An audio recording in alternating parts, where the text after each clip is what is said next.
చేదును నాకు ఆహారంగా పెట్టిరి, నాకు దప్పి అయినప్పుడు చిరికను త్రాగనిచ్చిరి అన్నది మనకందరికీ తెలుసు. యేసుక్రీస్తు ప్రభుని గురించిన వినియోగపరిచిన వాడబడ్డ ఒక వచనం అని మనందరికీ తెలుసు. నిజంగా శ్రమలలో ఉన్నప్పుడు మరి ఎవరైనా అలా చేస్తే చాలా బాధాకరంగా ఉంటుంది. అంటే గాయం మీద ఉప్పు కారము వేసినట్టు ఉంటుంది అలా చేస్తే కదా. దాహం కొన్నప్పుడు మరి చేదు చిరుకనిస్తే ఆ బాధ చాలా ఇబ్బందికరంగా ఉంటుంది. మరి ఇలాంటి కొన్ని వచనాలను మనం ఇక్కడ చూస్తూ ఉన్నాము. 20వ వచనం కూడా మనం చూస్తాము ఒకసారి. నిందకు నా హృదయము బద్దలాయను, నేను బహుగా కృషించి ఉన్నాను. కరుణించు వారి కొరకు కనిపెట్టుకుంటుని కానీ ఎవరునూ లేకపోయారు. చాలా ఇబ్బందికరమైన ఒక పరిస్థితులలో మరి ఇక్కడ ఉన్నట్టు చూస్తూ ఉన్నాము. మరి యేసుక్రీస్తు ప్రభుకు కూడా సేమ్ ఇలాగనే జరిగింది ఆ శిలువ పైన. సో అలాంటి ఒక ఇబ్బందికరమైన పరిస్థితులలో మనం ఉన్నప్పుడు ఏం చేయాలి అన్నది కొన్ని విషయాలు నేను మీతో పంచుకున్నాను. చాలా ఇబ్బందికరమైన పరిస్థితులు కదా. మరి నేను ఇది అర్థం చెప్పడానికి కొన్ని సంఘటనలు చేస్తున్నాను. ఓకేనా, చాలా శ్రద్ధంగా ఏంటండి అంటే మన అందరికీ క్రైస్తవులకి కామన్ ఏంటంటే సాధారణమైన విషయము ఇబ్బందులలో ఉండుట, శ్రమలలో ఉండుట అన్నది కామన్. ఒకవేళ కనుక ఆ శ్రమలు నాకే వస్తున్నాయి వేరే వారికి వస్తలేవు అంటే భ్రమ, మీ భ్రమ. అందరికీ ప్రతి క్రైస్తవునికి శ్రమ అనేది వస్తాయి. ఇలాంటి ఇబ్బందులు అనేటివి వస్తాయి. మనకు చాలా చక్కగా కొత్త నిబంధనలు రాయబడి ఉన్నదంటే సద్భక్తితో బ్రతుకుగా ఉద్దేశించి వారికి అందరికీ ఏం కలుగును, శ్రమ కలుగును అని ఉన్నది. సో శ్రమ అనేది వస్తుంది. శ్రమలనే దాగి ఉంది ఆశీర్వాదం అన్న విషయాన్ని నేను ఈరోజు మీతో పంచుకుంటున్నాను. సో ఈ సంఘటనని నేను మీకు తెలియజేయడానికి మరి మత్తయి సువార్త 8వ అధ్యాయంలో ఇక్కడ ఒక కుష్ఠరోగి ఉన్నాడు. ఈ కుష్ఠరోగి వచ్చి యేసుక్రీస్తు ప్రభుని చాలా చిత్రమైన ఒక అంటే ఆశ్చర్యం కలిగించే ఒక రిక్వెస్ట్ చేశాడు. ఈ ఆశ్చర్యం కలగజేసే రిక్వెస్ట్ ఎందుకంటున్నానంటే ఈయన కుష్ఠరోగము, వెలివేయబడ్డాడు, మరి ఇబ్బందుల్లో ఉన్నాడు. కానీ యేసుక్రీస్తు ప్రభు దగ్గరకు వచ్చి అంటాడు, నీ చిత్తమైతే, నీకు ఇష్టమైతే నన్ను ఏం చేయి, శుద్ధునిగా చెయ్యి అంటున్నాడు. ఎప్పుడు ఏమంటా ఉన్నాడు, నీకు ఇష్టమైతే, ఇఫ్ యు ఆర్ విల్లింగ్ అంటా ఉన్నాడు. నీకు ఇష్టమైతే నన్ను శుద్ధునిగా చేయి, లేదంటే చేయకంటా ఉన్నాడు. నిజంగా ఇలాంటి ఒక అనారోగ్యంలో, బాధలో, ఇబ్బందిలో మనమేం ప్రార్థన చేస్తాము? జనరల్గా సుస్థనే పరచుదేవా, వేరే మార్గమే లేదు. కానీ ఈయనేం ప్రార్థన చేస్తూ ఉన్నాడు, నీకు ఇష్టమైతే నన్ను శుద్ధినిగా చేయ. ఇది చాలా చక్కటి ఒక ప్రార్థన అని నాకు తెలుస్తూ ఉన్నది. మనం కూడా మన ఇబ్బందిలో నిజంగా అలానే ప్రార్థన చేయండి. నీకు ఇష్టమైతే, నీ చిత్తమైతే నన్ను నువ్వు శుద్ధంగా చేయవచ్చు. ప్రభు నువ్వు చేయగలుగుతావు, నీకు సామర్థ్యం ఉంది, శక్తి ఉన్నది. కానీ నీకు ఇష్టమైతేనే నన్ను శుద్ధునిగా చేయమంటా ఉన్నాడు. చాలా చక్కటి ప్రార్థన ఇది. సో మీరు కూడా ఇలాంటి ఇబ్బందులలో వెళ్తున్నప్పుడు, భయంకరమైన శ్రమలలో నుండి వెళ్తున్నప్పుడు మరి మీరు కూడా ఏం ప్రార్థన చేయండి అంటే, మీకు ఇష్టమైతేనే నన్ను శుద్ధునిగా కొన్నిసార్లు మనం ఏం చేస్తామంటే పట్టుదలతో ప్రార్థన చేయాలంటే పట్టుదలతోటి ఇలాగనే జరగని ప్రభు అని ఆల్మోస్ట్ దేవునికి డైరెక్షన్ ఇచ్చేస్తాం. కానీ ప్రార్థన అనేది దేవునికి డైరెక్షన్ ఇవ్వడం కాదు. మంచి ప్రార్థన ఏంటంటే దేవుని నుండి డైరెక్షన్ తీసుకోవడం. ఆమేన్. మంచి ప్రార్థన ఏంది? దేవునికి డైరెక్షన్ ఇవ్వద్దు. దేవునికి అన్నీ తెలుసు కదా. దేవుడు మనకేం చేయాలి? డైరెక్షన్ ఇచ్చేచాడు. కాబట్టి ఈయన అంటా ఉన్నాడు, నీకు ఇష్టమైతే నన్ను శుద్ధిగా చేయండి. అలాగనే నేను ఇంకొక ప్రార్థన కూడా చెప్తా. ఇది పౌలు గారు చేసిన ప్రార్థన. ఈయనకి ముళ్ళు పెట్టబడ్డది. మంచి దేవుని సేవకుడు, కానీ అతిశయించకుండా ఇతనికి ఏం పెట్టబడింది?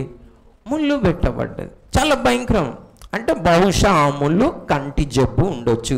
ఎందుకంటే గలతీలకు రాసిన పత్రికలో మరి మీకు నా పైన ఎంత ప్రేమ అయిపోయిందంటే మీ గుడ్లు బిక్కేసి, అంటే కళ్ళు బిక్కేసి నాకు ఇచ్చేసేవారు అని అంటాడు. సో బయటికి కనిపిస్తూ ఉండే అని కొంచెం తెలుస్తూ ఉంది ఈయన ఒక జబ్బు, అభ్యంతరకరంగా ఉన్నది.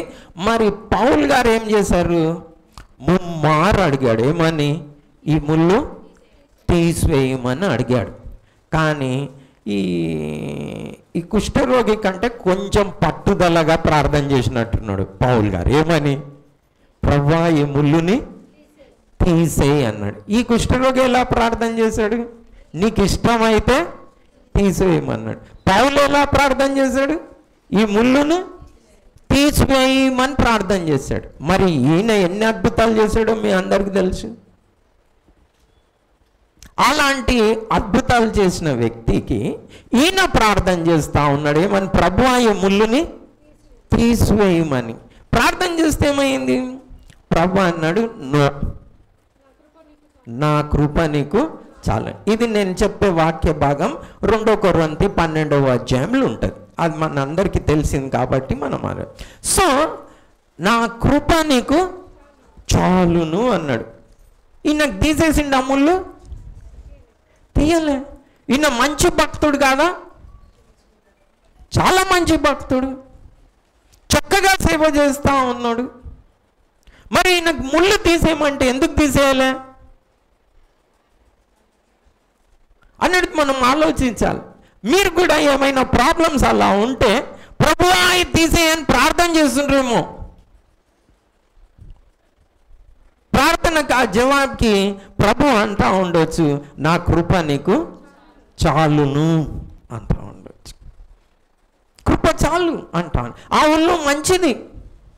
దీనికి యేసుక్రీస్తు ప్రభు మరి ఆయన కూడా పడబోయే ఆ శ్రమల నుండి యేసుక్రీస్తు ప్రభు కూడా ఏం ప్రార్థన చేశాడంటే, తండ్రి నీకు సమస్తము సాధ్యము, ఈ గిన్నె నా నుండి తొలగించాను. ఎన్నిసార్లు ప్రార్థన చేశాడు?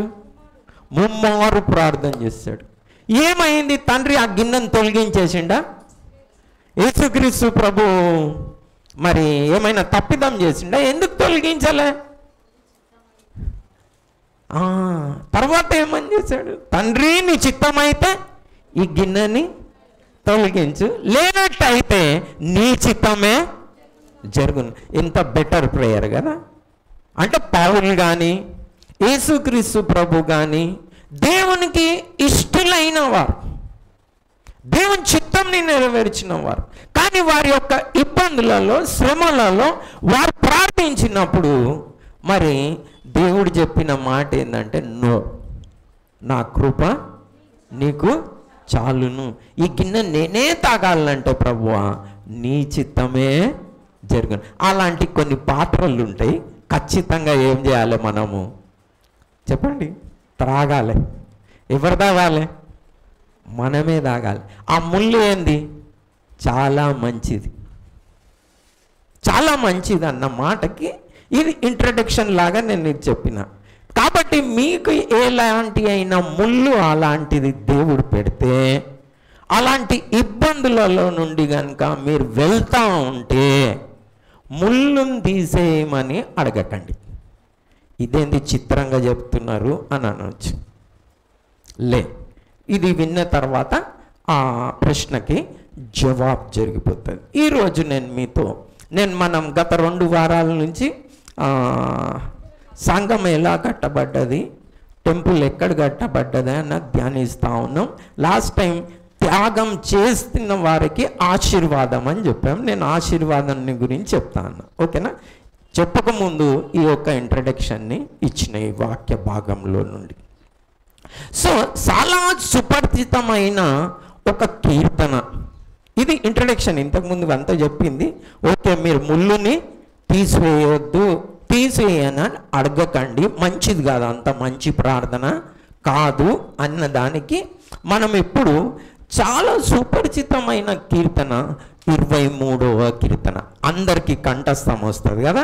యెహోవా నా కాపరి, నాకు లేమి కలగదు, పచ్చిక గల చోట్లో ఆయన నన్ను అరే అందరు చెప్పేస్తా ఉన్నారు. అందులో ఒకటేముండదంటే ఆయన నా గిన్నె నిండి ఏం చేస్తా ఉన్నాడు, పొర్లుతున్నది. మై కప్ రన్నత్ ఓవర్ అంటాడు.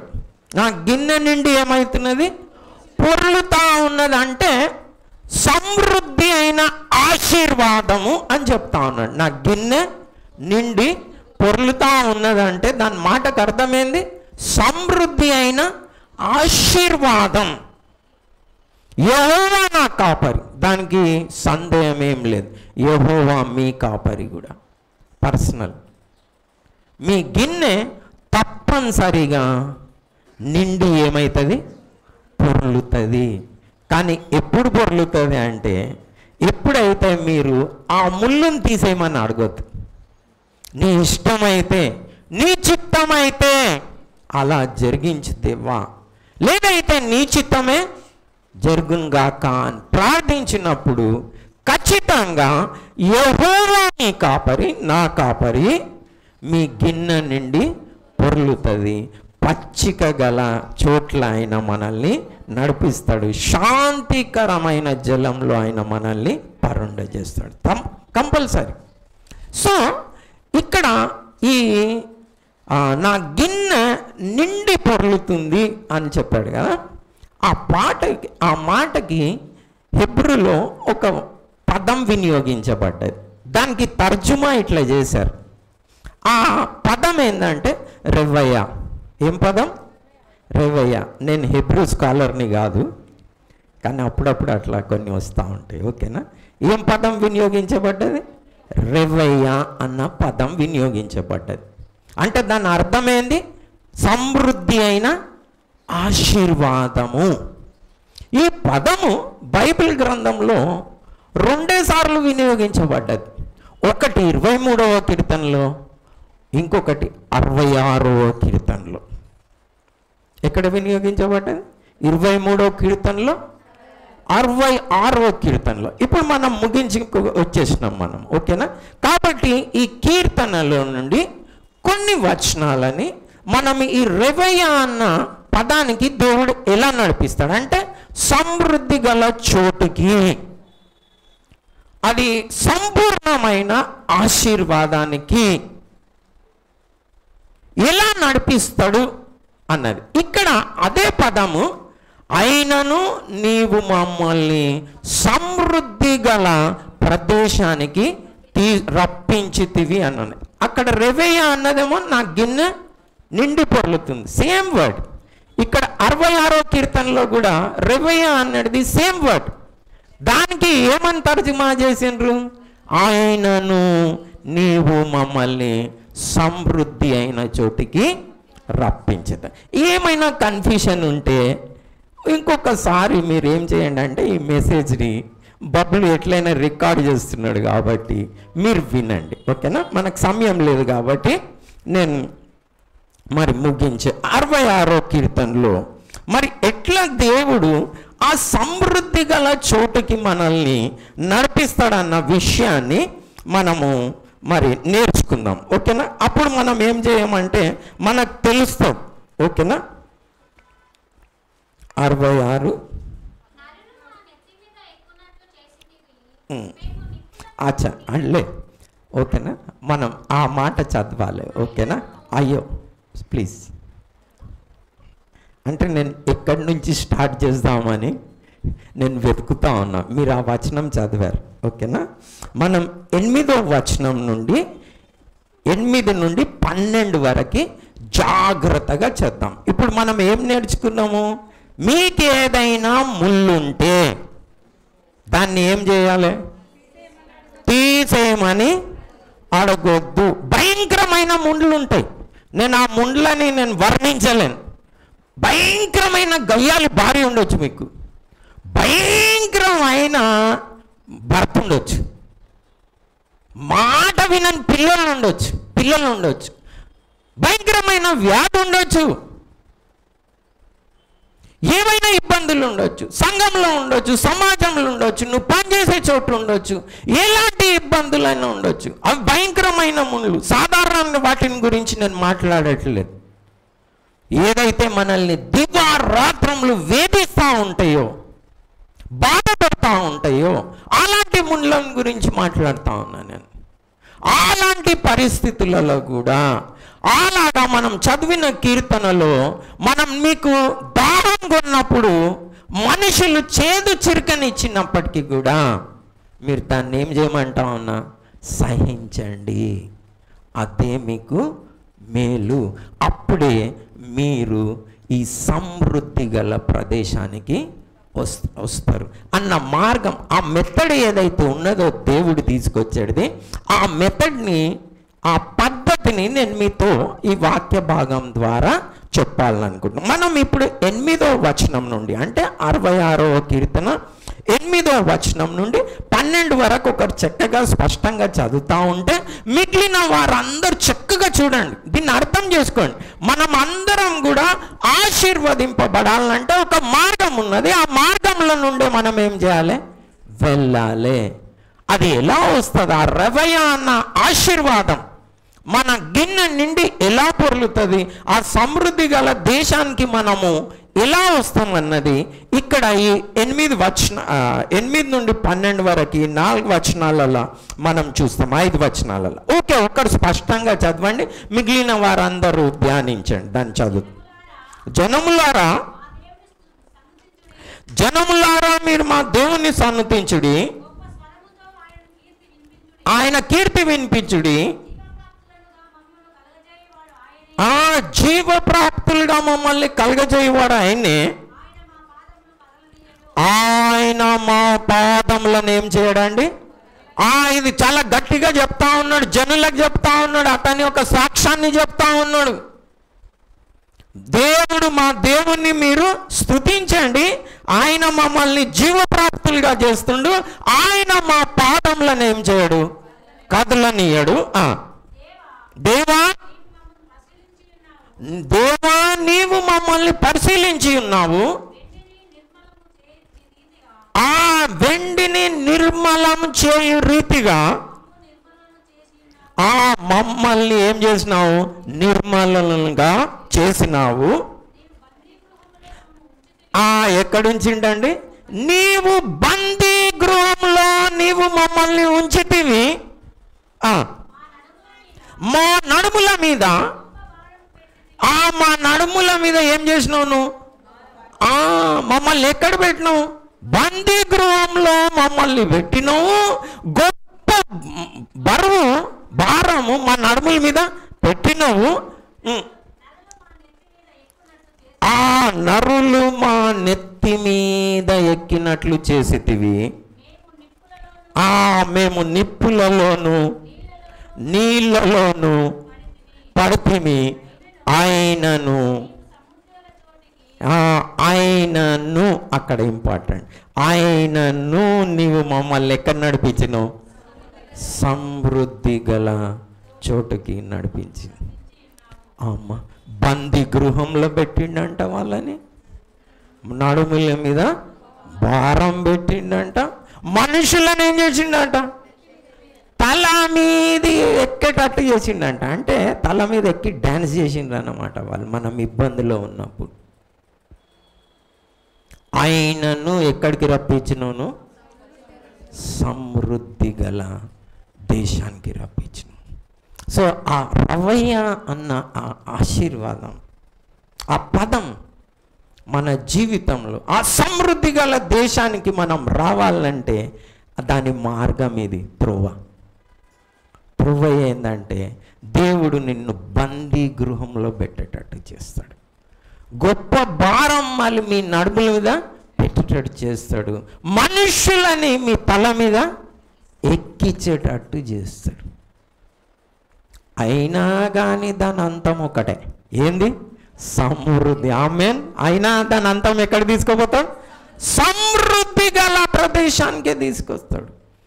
కాబట్టి మనం ఎప్పుడు కూడా దేవుడు ఆ ముళ్ళను పెడితే, ఇలాంటి ఇబ్బందుల నుండి నడిపిస్తే మీరు మాత్రం ఆ ముళ్ళును తీసేయమని అడగకండి. నేను చెప్తా కొన్ని ఉదాహరణలు ఫాస్ట్గా మనకందరికి. ఇప్పుడు యోసేపు ఉన్నాడు. యోసేపుకి మళ్ళీ సమృద్ధి గల చోటుకి ఎలా తీసుకుపోయాడు?